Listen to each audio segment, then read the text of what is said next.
Hey listeners, it's Jana. Welcome back to Grief Out Loud. It might be hard to believe, but almost 25 years into this work, I still get stymied by what to say to someone who is grieving. I have a pretty good sense of what not to say, but what to say really remains a mystery. I bumble my way through these conversations, reminding myself that the details of what I say matter less than the fact that I'm reaching out and willing to talk about grief at all. So that's why I was so excited to read the latest book from Shelby Forsythia, a longtime friend in the grief world. She's back on the show today to help us all understand how to use our words to provide better support. Shelby has a lot of personal experience with grief. Her mom died when Shelby was a young adult, her best friend Tami died a few years ago, and her cat Gigi even more recently. Through her work as a grief coach and podcaster, she's talked with so many people who are grieving. And from that work, she landed on 3 main stories that people who are grieving tend to tell themselves. The first is, I'm crazy, also known as, something's wrong with me, I'm doing this wrong. The second, I'm all alone in this. And the third, it's gonna feel like this forever. These 3 stories helped Shelby land on 3 phrases that can be antidotes to them. Of course, I'm here, and right now. These phrases offer a structure we can all fall back on in those moments where we don't know what to say or how to say it when the people we care about are in pain. Shelby's a phenomenal storyteller, so I have no doubt you're going to learn a lot from what she shares. Her new book, Of Course, I'm Here, Right Now, is out on March 31st of this year, so be sure to grab your copy soon. Okay, here's our conversation. Shelby, welcome back to Grief Out Loud. I am so glad to be here. The trifecta. I know, and I've been on your show. I feel like we just keep trading back and forth. But It's because you keep doing exciting things like writing new books. I haven't done anything like that to come on your show, but I am very excited to talk to you today about your new book. Of course, I'm here right now. And this is your 3rd time on Grief Out Loud. So for listeners who aren't familiar with you or haven't listened to any of your conversations on this show, can you just catch people up with, like, why are you here talking about grief? Yes. Why do you belong here? What are you doing here? The shorthand is that I'm a grief coach of 10 years now, a podcaster, fellow podcaster, and now a 3-time author. If you know anything about me, you can know those 3 things. The longer version is that my loss story began when I was in my late teens, early 20s with what I affectionately refer to as the 4 years of hell, where I had loss event after loss event after loss event after loss event across the course of 4 years. It happened to be the 4 years I was in college, but had nothing to do with my college experience. And they were both death and non-death related losses. My dad lost his job, which put our family into a place of financial instability for the first time ever. I came out of the closet as a queer person in a Southern religious family, which was kind of accepted, but also kind of not. And so there was a lot of identity grief and family grief and relational grief happening with that. Less than a year later, my dad got diagnosed with 2 brain aneurysms, one on either side of his head, that required massive invasive procedures. And there were moments where, as a daughter, I was grappling with the very real possibility that my father might die.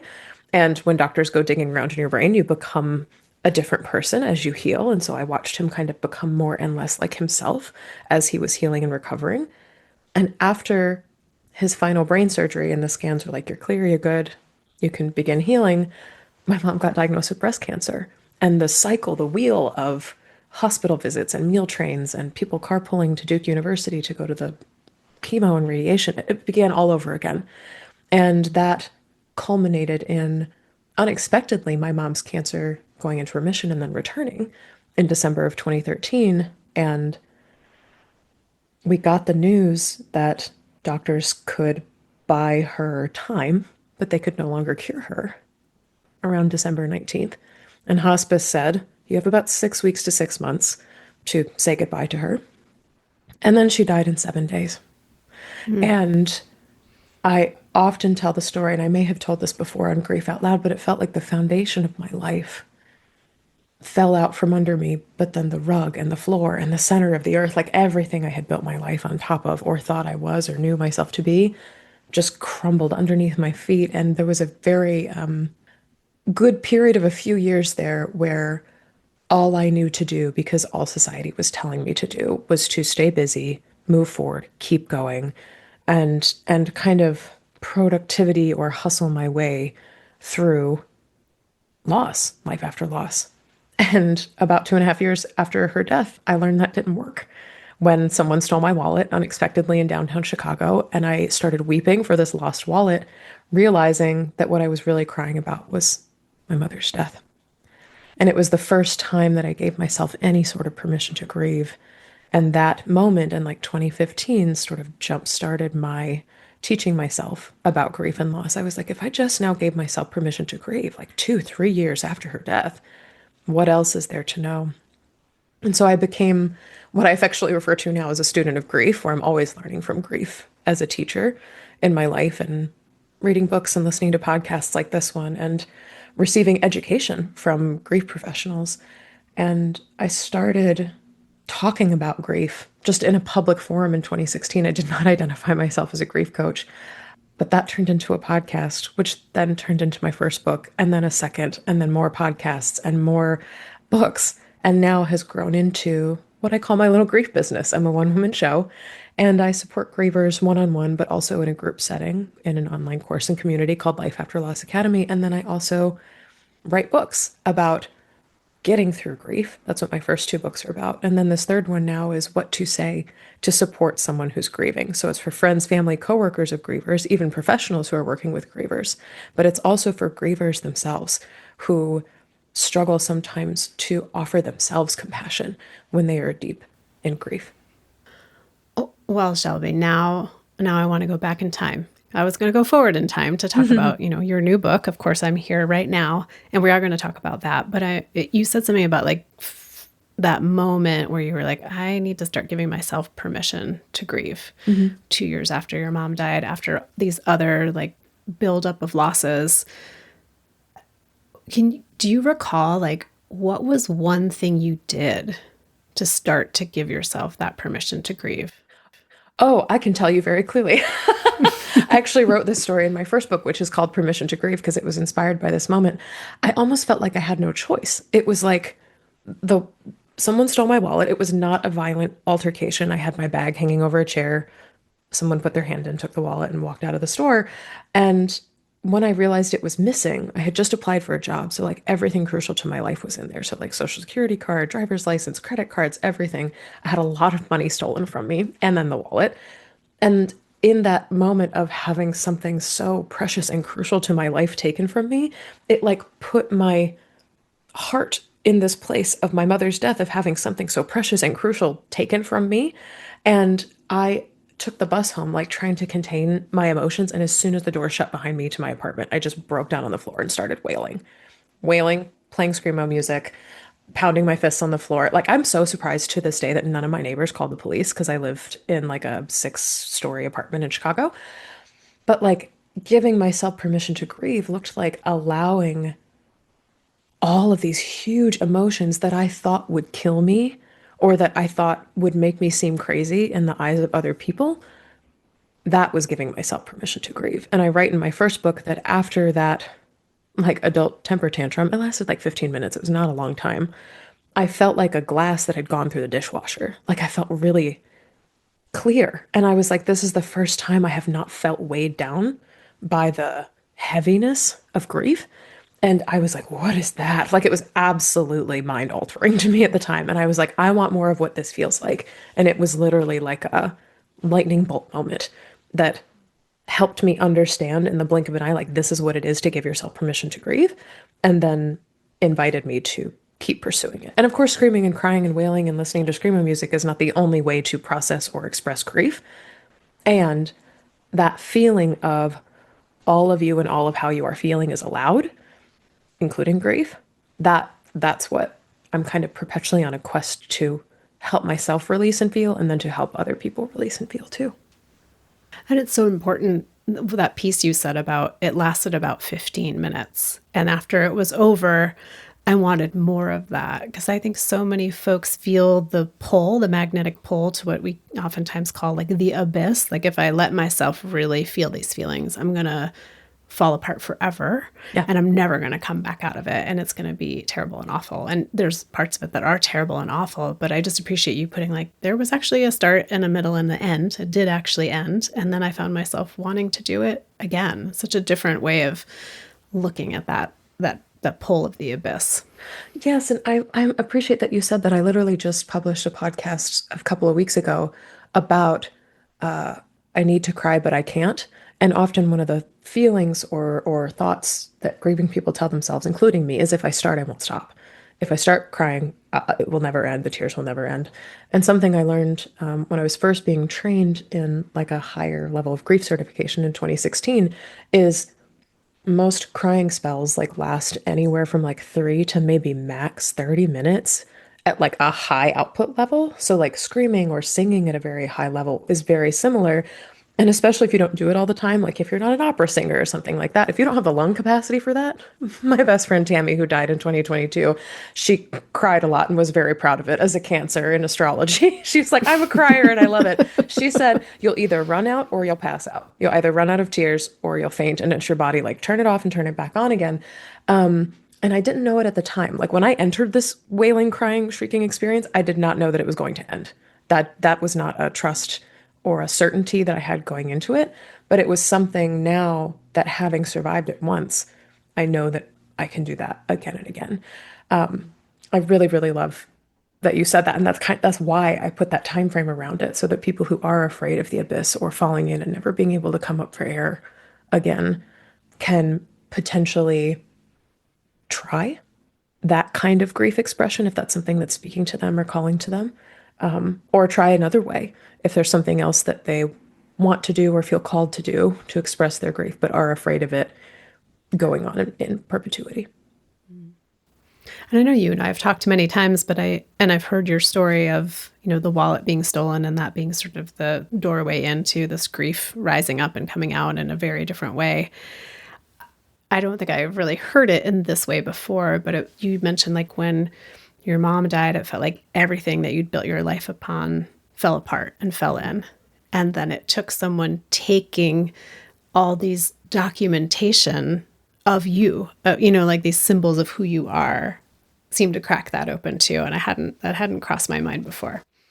I've never thought of those parallels either, but that's perfect. I just always, I think, saw my wallet as like a source of financial certainty and financial stability. And my mom as a person in my life was a source of certainty and stability. And then again, like something very precious, something very crucial. But I'd never put together like, oh my God, that was my identity literally being stolen on some level. And with my mom's death, something I grieved was definitely my identity and who I knew myself to be in the world. So no one's ever reflected those parallels back to me before. So that's very, very cool. This is why I come on and talk to you. Well, thank you for allowing me to travel backwards. Let's come into the present. And I just curious, you've written books before, but how did you come to this newest one about, how do we actually talk to people who are grieving in a way that's going to feel maybe less bad than other ways that people talk to people who are grieving? Yeah, I would love to say, like, I saw a problem in the world and I set out to fix it. But this is another situation, kind of like the wallet, where it arrived to me in like a very small interaction and that ended up being life-changing. Sometime during COVID, between 2019 and like 2021, I was working with a client over Zoom whose baby had died. And this loss, his loss, was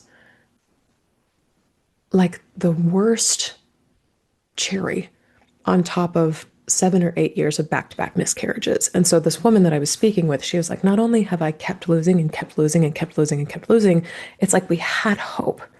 And then the hospital delivered the news that there were medical malformations this baby had that ensured that he would not survive outside of her body. They were like, even if you go through with delivering him, he will not be here when he arrives in his body. And she was absolutely devastated. And in this call, we were not talking about her grief specifically. She was like, just before I got on the call with you, one of my acquaintances, who hasn't really been the nicest to me in my circle of friends, just announced that she's pregnant on Instagram. And she was just spiraling into the stratosphere of why does this woman deserve a healthy pregnancy when I have never had one? How dare pregnancy be so light and easy breezy for her when it was been so difficult for me? And first she felt judgmental towards this other woman, and then she felt judgmental towards herself. And she was telling all these stories of I should be happy for her. I should be able to congratulate her. Like the right thing to do is to say, I'm so happy for you and support her. I shouldn't still be so angry. Or these stories she was telling herself. And I just felt her like building this case, one against this woman and one against herself. And she was in a court of her own making, like banging the gavel of like guilty, guilty, guilty on all charges. And I I let her keep talking. And then there was a silence in the conversation. And I sort of said, of course you would be upset that someone you don't really like is pregnant right now. And she paused. And I thought the call had disconnected for a moment. She goes, I never thought of that before. I did not think that it would be okay to feel torn up about this. And she's like, so I'm not being ridiculous? I'm like, no, this sounds very normal to me.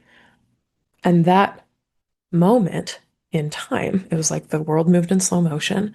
I was like, all I did was use words to validate her emotions and wrap it in the context of this moment. And it absolutely changed the story in her head, which is I'm crazy. No one gets how I feel, and something is wrong with me. And I was like, if a single 2-word phrase, of course, can do that, what other phrases can we use to support and comfort grieving people who are telling themselves these stories of crisis and despair that many of us don't even know or see? And then how can I share them with the world? So the seed of the book was planted in that moment. And then for the past, I don't know, 4 or 5 years after that, I've just been listening to grievers and reflecting back on my own experience. And I came up with, or I've discovered a pattern that there's 3 big stories every grieving person tells themselves at some point. They are, I'm crazy, something must be wrong with me. I'm alone, or no one gets how I feel, or even in a crowded room, I'm all by myself. And then the last one is, it's going to be like this forever, especially in the case of death related losses or divorces, where it's like the final, something permanent has happened. And so therefore, my pain must be permanent too. And I've also learned, and I write about this in the book, that these 3 phrases, of course, I'm here and right now, sort of change and shift or interrupt these stories that grieving people tell themselves so that they are not so trapped by the myths of what society has taught us that grief is supposed to be.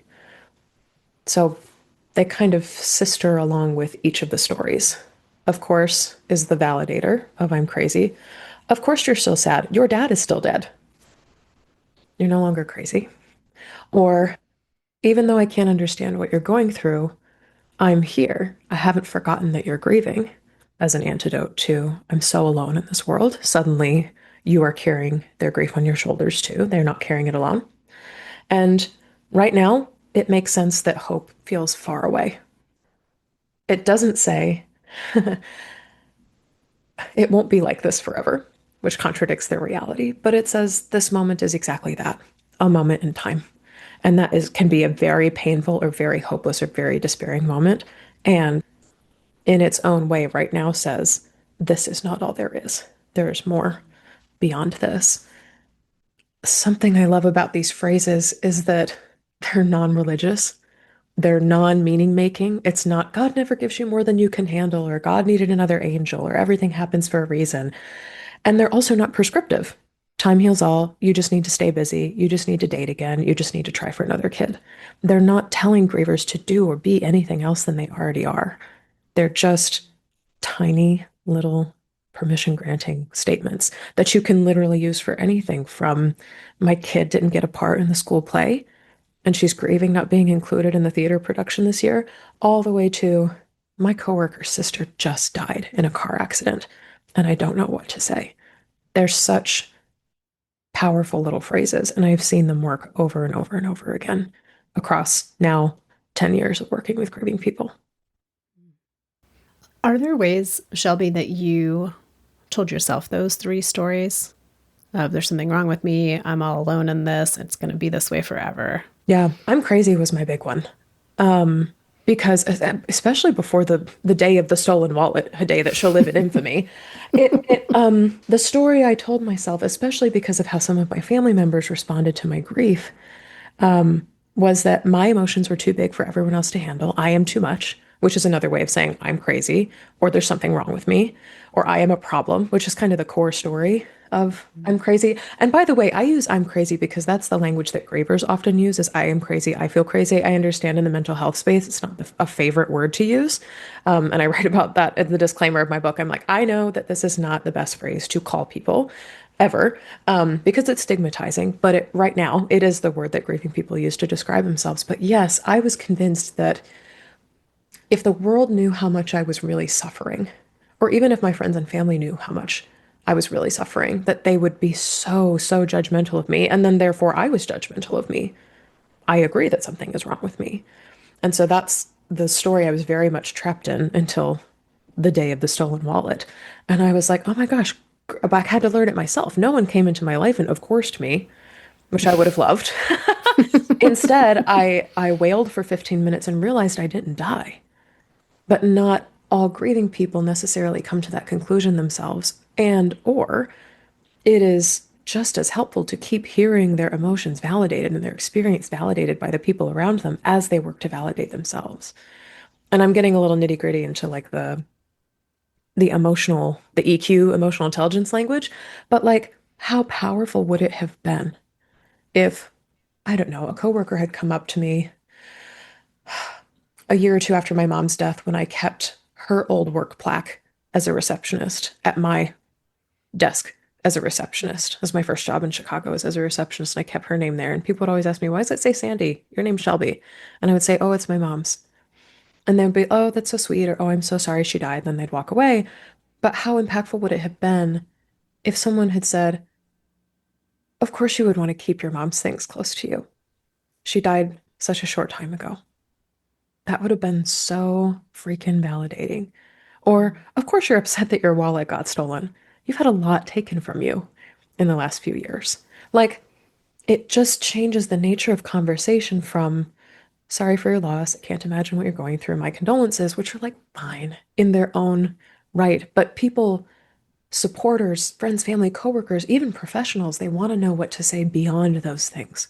And I think those are the scripts that society hands of like, here's what to say, right after the funeral. But people were like, I already sent a condolence card. How else do I continue to have words to show up in conversations with my friends? Because God knows our relationship, both to grief and to other people, does not end when the funeral is over.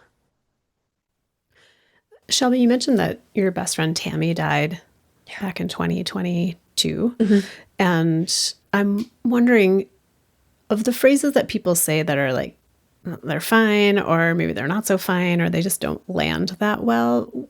Were the things people said to you after your mom died similar or different to what they said after Tami died? It's funny. I think no one's ever asked me this question before either, which is another reason I'm like talking to you. After my mom died, the thing I got the most was, you can't be sad forever. And my response to that internally was always like, well, just watch me. I'm about to be. Like, I don't know what to tell you. I'm going to be Challenge sad. accepted. Correct. I was like, who are you to stop me? Like, I don't. Also, who am I to be in charge of that? Like, grief's going to do whatever it wants to do with me, and I'll be sad. It's my party, it's my death, and I'll cry if I want to, sort of energy with that. And I remember so distinctly a professor told me that after my mom died, because I was in an honors class about political history.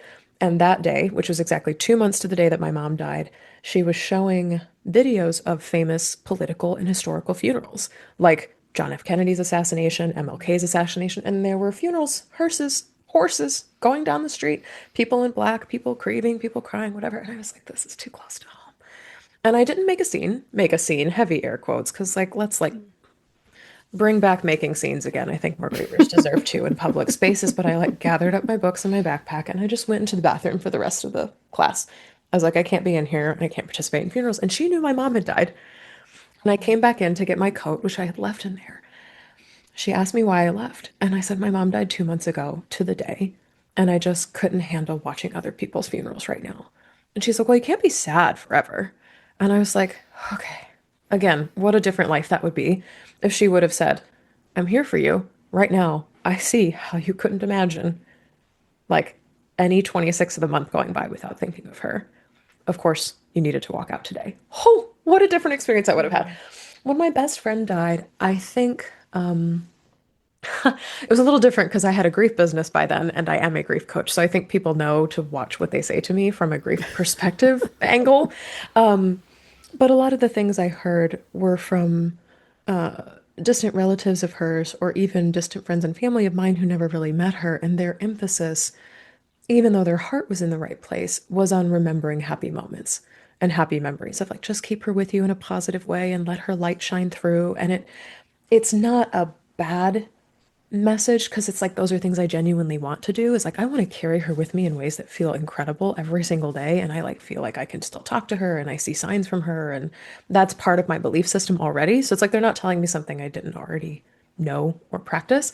But the fact that it was laid on top of me as an obligation by somebody else and there was no acknowledgement of the fact that it was sad that she died or that it's hard that she's not here felt like garbage. And so it wasn't so much the judgment oriented grief statements, which can really hurt. It was more like the overly toxic positivity silver lining grief statements, which just hurt in a different flavor. And again, how different would it have been if someone said, "Of course you're still sad that your best friend is dead. She was your friend for 10 years.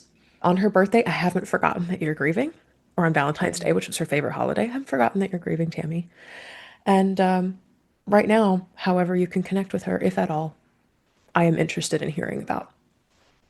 That's a totally different conversation than just remember her with love and toxic positivity and like just be grateful for the 10 years you had with her and blah, blah, blah. I'm thinking about all the things I need to make sure I'm saying differently in the future now too, Shelby. So there's never learn enough. Yes. Well, and I never want to like, pardon my French, I never want to like crap on how people choose to support someone who's grieving, but if you're interested in doing it differently, that's the work I'm interested in doing. And you can totally say things like, I choose to remember her with love, or I'm choosing to not be sad forever. Like you can turn them into I statements and say it about your own grief and own processing, but it's when you like start dictating that grieving people operate the same way as you do or believe the same things you do, even if that's not your intention, that's when it hurts. And frankly, and this is so much of the motivation in writing the book, is that so many grieving people have told me that after the death or after a divorce or after a diagnosis, the second biggest thing they lose is relationships, friends and family members who drift away or disappear or say such garbage or awkward or heartless things that they do not feel safe bringing themselves or their grief around them anymore. And so they choose to exit from a relationship because a handful of words has changed how they see their emotional safety with that person. I'm trying to prevent that from happening. And so for the supporters who genuinely want to be there and say, I really give a crap about comforting my coworker, my next door neighbor, my daughter, my friend, anyone that you are adjacent to who's grieving, and you want to do that through words, which I believe are our best free grief support tool in the entire world. No time or energy or money is needed to use words. We're already using them. This is the manual for how to do that. One thing that comes to mind with your book is those phrases, which are so helpful. Of course, I'm here right now. I imagine them being kind of in response to the person who's grieving having said something, right? I'm validating what you've said. I'm letting you know I'm here for you. I'm putting this like right now on it to be like, might not be feeling that way forever.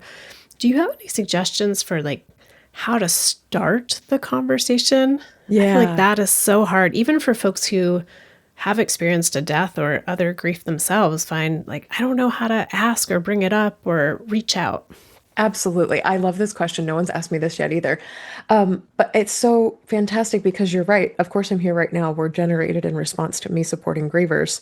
And I've tried them as responses to coaching clients, friends and family, etc. in my own life. But people are like, well, if I don't want to necessarily be responding, if I want to be proactive and support them. Something that I always recommend is like, don't just wait for the milestones, like a birthday or a death day or an anniversary to reach out, although that's a perfectly good time to reach out and it's worthwhile. Grieving people tend to remember the people that reach out even years and decades later.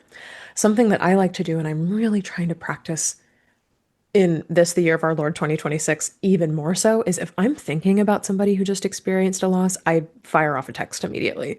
Like as soon as they're in my head, I'm trusting, I'm like, they're in my head for a reason. Like, let me just, and that's my own belief system. But I have an ex actually that I have a good relationship with still. And when we were dating, she had two dogs. And you will connect with this one because you came on my show to talk about Cap's death, your dog. And one of her dogs recently died, like within the last 2 months.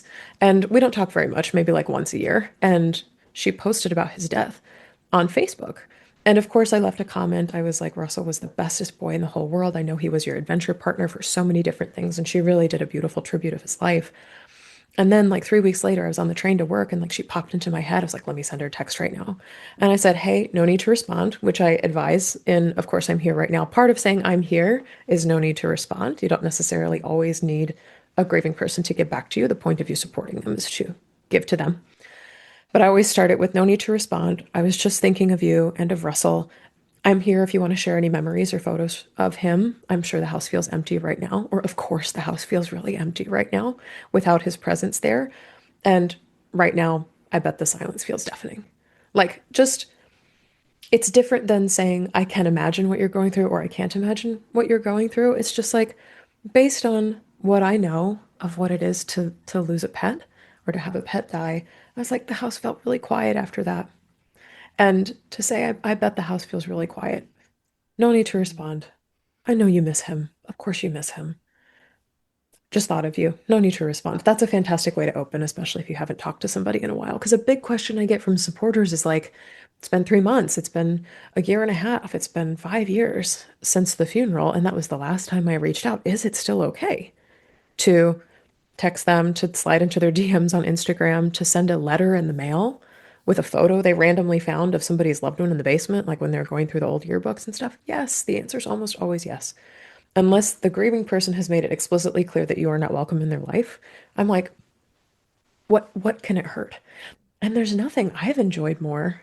I've enjoyed a lot of things in my life, but there's really nothing that I enjoy more than hearing from people who remember my mom and remember Tami without me prompting them to do so.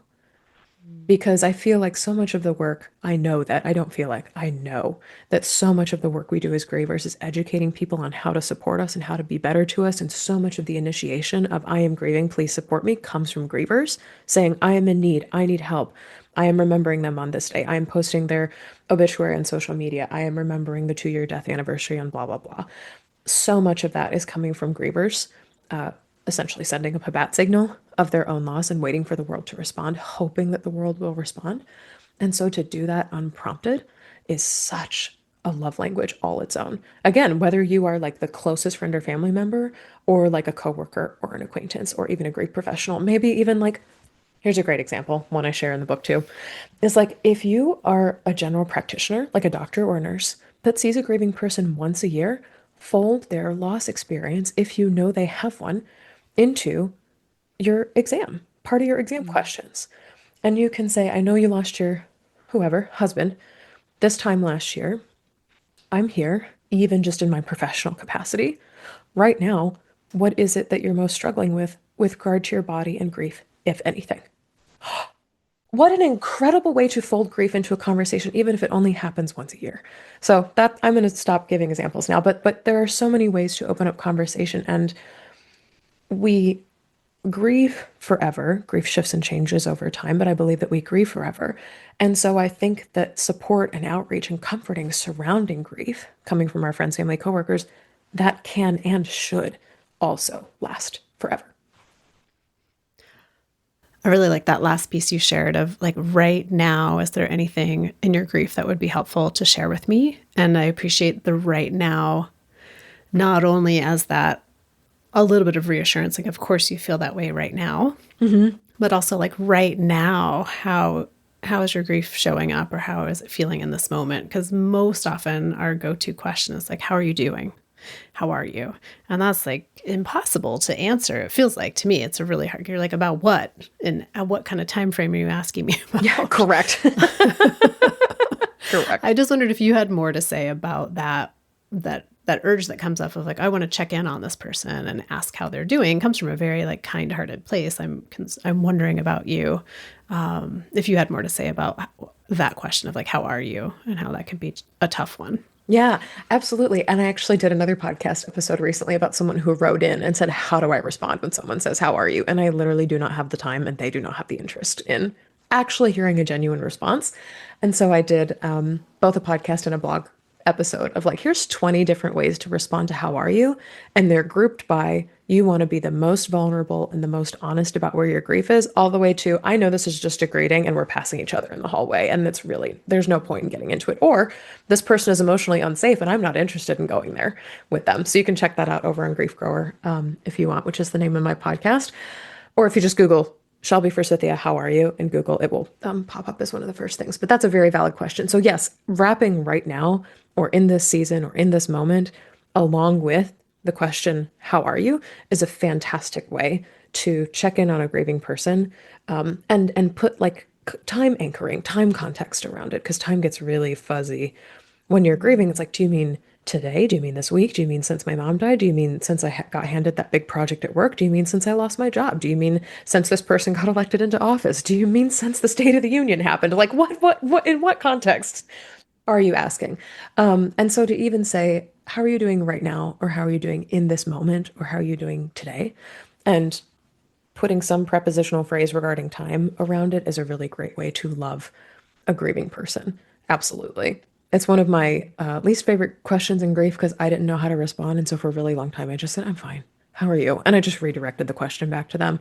But for people, for grievers who really want to answer honestly, or for supporters who really want honest answers, asking, how are you right now in this season, in this moment, is a really lovely way to deepen the conversation. Or you can say, another way of saying, of course, is it makes sense to me.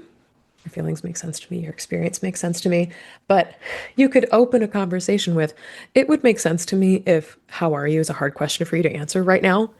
Is there another question I could ask that would allow me to check on you or to keep talking about your grief with you that wouldn't feel so impossible to answer? And that's another fantastic way to open up a conversation without, how are you? And like pointing a finger on them or putting a spotlight on them to know how they feel in that moment. Because a lot of times, especially in ice cream, I was like, I don't even know. There's like 20 things all coming up. Which one would you prefer I say out loud? In these conversations about like what to say, what not to say, it's all such helpful information. And I know it can leave some folks feeling self-conscious or having some trepidation or like, I don't want to get it wrong. So they end up not saying anything at all. And I wondered if we could talk a little bit about like why saying something usually is better than saying nothing at all. Yeah. This is a whole separate conversation we could have, but in my online course, Life After Loss Academy, I teach that there are 10, no, 11 different ways that hurtful behavior shows up between us grievers and the people in our lives. I gave them silly names because that makes me happy. But there's characters like the nuisance nurse who's always trying to prescribe you a remedy for your grief, of like, you just need to try yoga, you just need to try lavender essential oils, you just need to try whatever. There's the judgmental jerk, which are people like my professor, you should be over it by now, you can't be sad forever, I can't believe you're still grieving. The most common one across all the students who've ever come through my course, though, is the disappointing disappearer. And this is the person who maybe they show up once, maybe for the funeral, maybe they're there the day your divorce papers are signed, maybe they drove you to carpool a couple times when you first got your diagnosis, and then they vanish. They fade into the distance from your life for no perceivable other reason than that you have become a grieving person on some level. And far and away, the biggest pain that grieving people bring to me is that my friends and family have all disappeared. They have all vanished. And the only thing that's changed is that I have become a grieving person. And so obviously this folds back into the story of I'm crazy. Something is wrong with me. I am a problem. People don't want to be around me. All different ways you can say I'm crazy.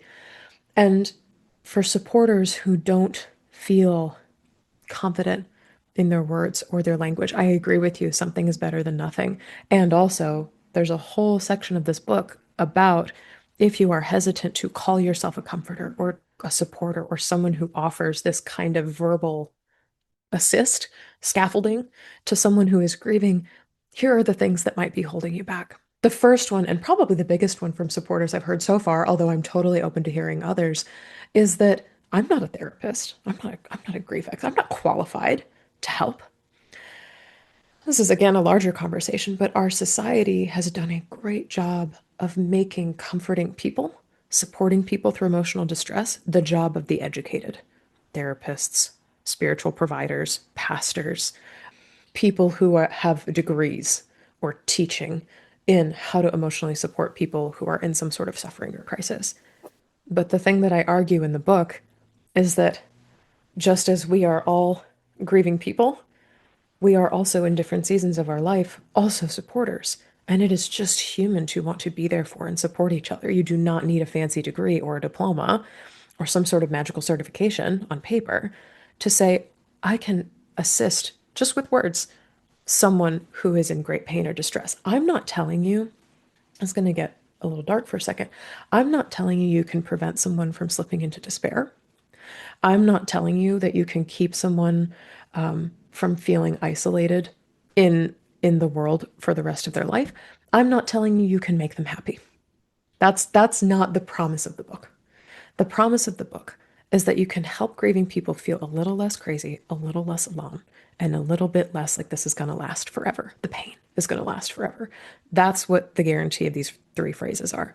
And they are intended for anyone to use for any type of loss. Again, from my daughter didn't get the part in the school play, my dress got ruined by the mud, all the way to my best friend just died from a disease that has ravaged the entire world during a pandemic. Like these phrases are applicable for everything. So I really want to urge people who, even grieving people, because grievers are often supporters, who are like, I'm not a grief therapist. Even I didn't know what I wanted people to say to me when I was grieving. I knew what hurt. I knew what I hated hearing, but I didn't really know what helped. I encourage grieving people, especially grievers who are also supporters, to reflect on what do you wish you could most say to yourself or that someone would say to you? And maybe start by offering that. And a lot of what grieving people say that they want is validation, permission to feel what they're feeling, of course, is reassurance that they're not alone, that someone has their back, that they haven't been forgotten or left behind or abandoned. I'm here. And some kind of hope, even if it doesn't, even if they're not the ones carrying it, that this pain isn't going to last indefinitely. And that is right now. So, grievers, you can offer yourself these phrases. Of course, Shelby, it makes sense that you're stressed about this book coming out because your mom won't be in the audience. I've been doing a lot of that, of coursing in my own life right now. The author Elizabeth Gilbert's a great example of I'm here. She talks about letters from love, and she shares letters from love on her Substack. This is not a promo of her work, but the first thing she writes, I think every day, is like, love, are you there? And love, the voice of love, which is the voice of her higher self, responds back, yes, Liz, I am here. And so there's kind of this, you can accompany yourself from by yourself. And then right now, to say right now, the world is in chaos and it's okay that you need more rest. Or right now, you're missing your dog who died. And it's okay to need a little more time getting ready in the morning because you keep waiting for him to show up. Like what is it that even you can offer yourself before you offer it to other people who are grieving? Well, you set us up nicely to talk about how you are feeling about your book coming out in the world, and feeling, it sounds like feeling a little sad about, mom not being in the audience for the book launch. And yeah, just in general, how are you feeling about having this information of three simple things that we can all say to people who are grieving, be out in the world? Yeah, I mean, yeah, it's definitely a mix of things. The thing that's coming up this week, and I fully acknowledge this is a mix of world events and astrology and hormones all together, is this is the first time that I am actually throwing a party for a thing I've written. My first book was self-published and my audience was pretty small, and so I didn't organize anything in person for it. My second book was released during the first 6 months of COVID, and so nobody was getting together for anything back then. And this one is the first time where it feels like the world is a safe enough place, COVID-wise, to host an in-person event, and my audience is of such a size that some people will come, friends and family will come, but also grievers and grief professionals in the Chicago area will also come. And the thing that really has just conked me over the head this week is that, oh my God, I'm doing this thing and my mom won't be in the audience. My best friend won't be in the audience. And so I had this like dual grief of my mom is dead, my friend is dead, my mom is dead, my friend is dead. I refer to them as just records that play on repeat in my head all the time. The volume got cranked up way loud earlier this week because it's now within like 30 days of when this is going to happen. And I don't say this, and I know you know this, and every listener who's listening knows this, but like I don't say this to be pitied and be like, oh, buy my book, my mom is dead, my best friend is dead. It's because this is truly, and everyone in my life knows this, truly one of the greatest accomplishments of my life. I love this book with everything in me, and I'm so excited for it to be in the world. And I feel like this is such a life-changing and easy framework. It's like three simple phrases that work all the time for all kinds of losses, and nothing like this has been written ever, to the point where my publisher was looking for like comparable books when we were shopping around the market. They're like, nothing like this exists. I'm like, I know, that's why I wrote it. And I am so freaking proud of this book. And also, similar to going through another major life milestone without your people there, I am also mourning my people not being here. They inspired this work, and they are also missing from it. And that is the two dualities, the two things I hold going into this is I am elated. I am on the mountaintop. I literally cannot wait to see what the world thinks of this book. I could not have imagined what the world thought of my first two books, and it's been more than I dreamed. And I know it's going to be the same for this one. And also, yeah, there's like an inherent sorrow that's like baked right in, and it's inevitable. I call this in Life After Loss Academy, we talk about the 1% grief rule. And it basically means that regardless of what you're going through or what kind of day you're having, at least 1% of it for the rest of your life will always be composed of grief.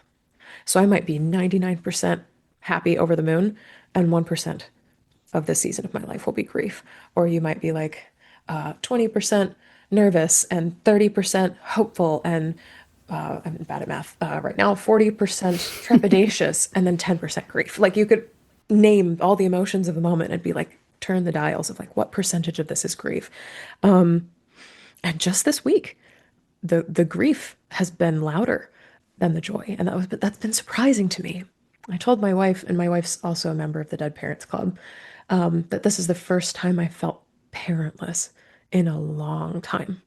Because my mom died when I was 21, and I missed her, and I ached for her, and I still do in lots of different ways, and also losing her in adulthood. I have largely been self-parenting since her death.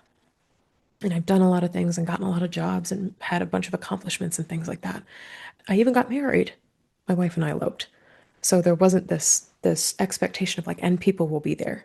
So this is really the first time since I graduated from college in 2014, 6 months after my mom died, on Mother's Day, by the way, which was just rude of my university.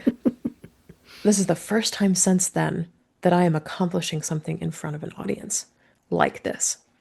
And I'm really reckoning with, holy crap, and my mom's dead.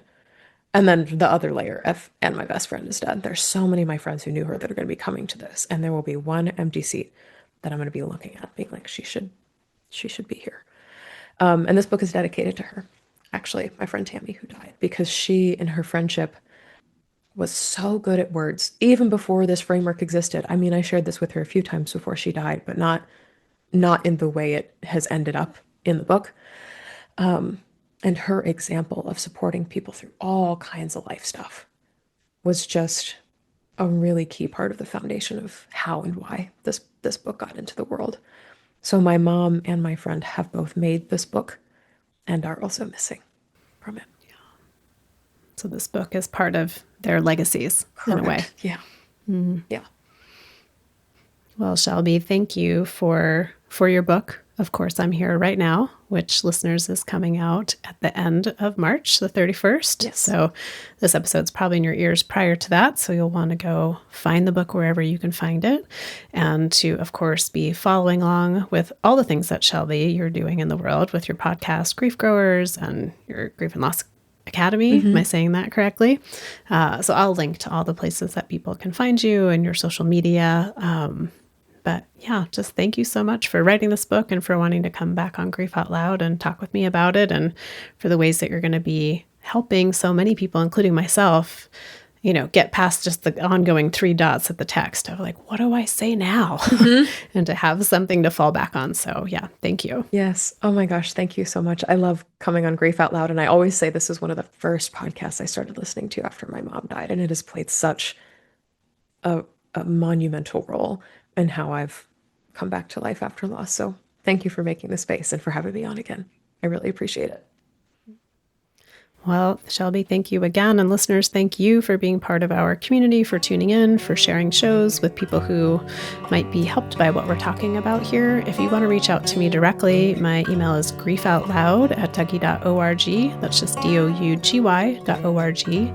That's our main website. And there you'll find all the information about our local programming, all of our free downloadable resources like activities and tip sheets, and of course, each and every episode of Grief Out Loud.